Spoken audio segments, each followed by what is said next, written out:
जी हाँ, उर्दू क्लास में वेलकम।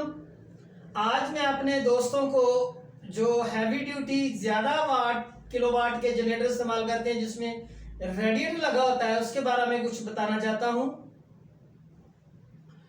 उसमें देखा गया है कि जहाँ रेडिएटर में पानी जल्दी उबलने लग जाता है, गर्म हो जाता है इंजन और पानी जल्दी खुश्क हो जाता है और आपका जनरेटर और आपका रेडिएटर का पानी बहुत ज़्यादा हीट अप होने की वजह से मुख्तलिफ किस्म के फॉल्ट पड़ने लग जाते हैं।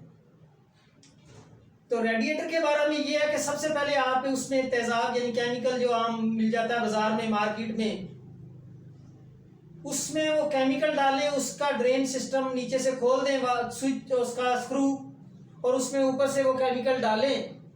आम तेज़ाब बेशक डालें जो आम लोग वाशरूम में इस्तेमाल करते हैं, या कोई और भी केमिकल या दरमियाने किस्म का तेज़ाब हो।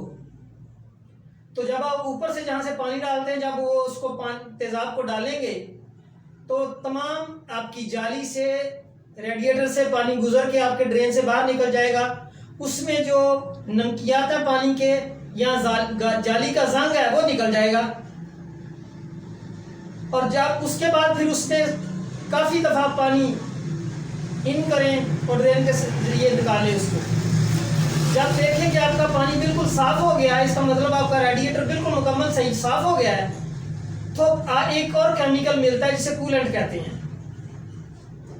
आप उसको कूलेंट को रेडिएटर में पानी मिला के उसमें डाल दें, और एक तो आपको पानी बार बार डालने की ज़हमत ख़त्म हो जाएगी, दूसरा उस कूलेंट केमिकल से आपका रेडिएटर गर्म नहीं होगा, ठंडा होकर चलेगा, और आपके जनरेटर की, आपके इंजन की लाइफ बढ़ेगी और रिजल्ट बहुत बेहतर हो जाएगा।